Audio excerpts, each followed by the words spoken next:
I want to talk about the European Union's approach to Russia.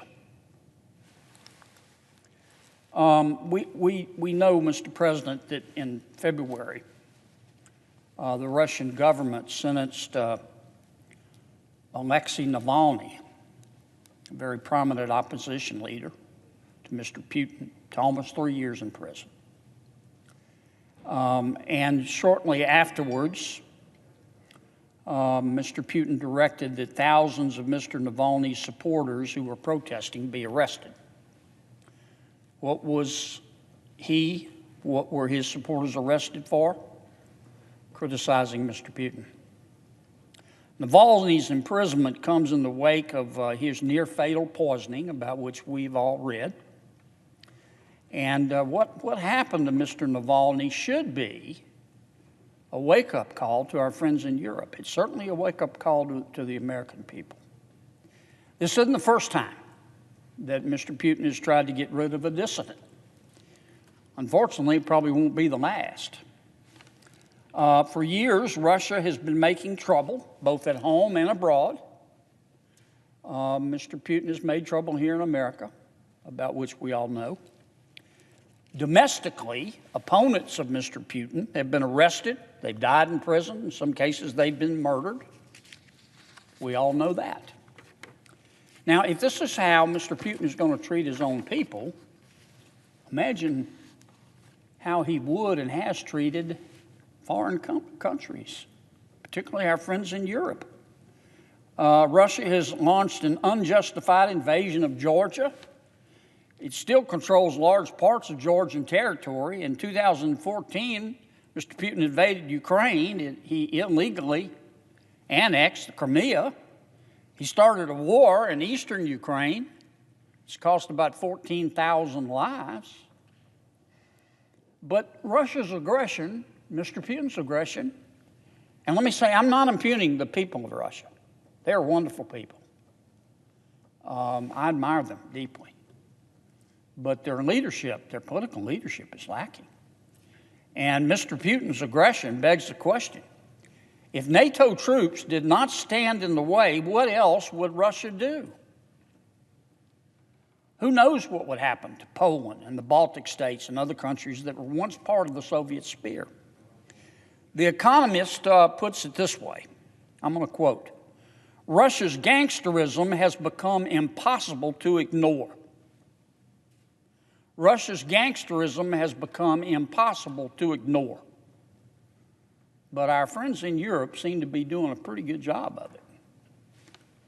The Navalny case shows that criticizing the Kremlin comes with a cost, but it's a cost that we and the European Union can and must bear because the price of appeasement is too high.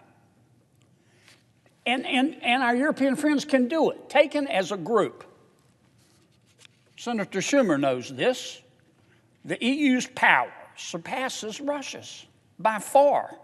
The EU is a bloc of 450 million people. Its GDP is 9 times larger than Russia. Russia's economy is only slightly bigger than Spain's, and it's smaller than the economy of Italy. A lot of people don't realize this, but Russia, look, I will concede them this. They've got nuclear weapons and good spies. But the economy of Russia is smaller than the economy of New York State.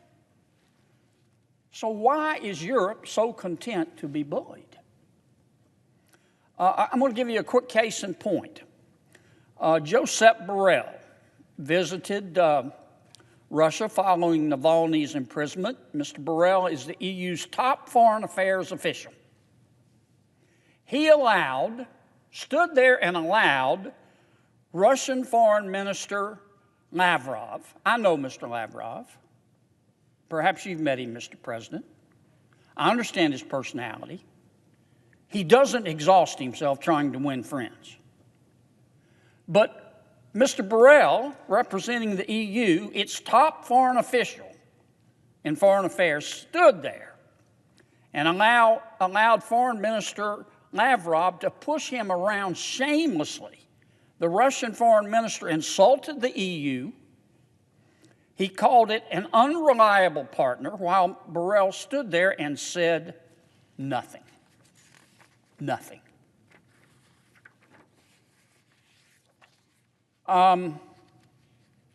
Another example, Mr. President, Germany.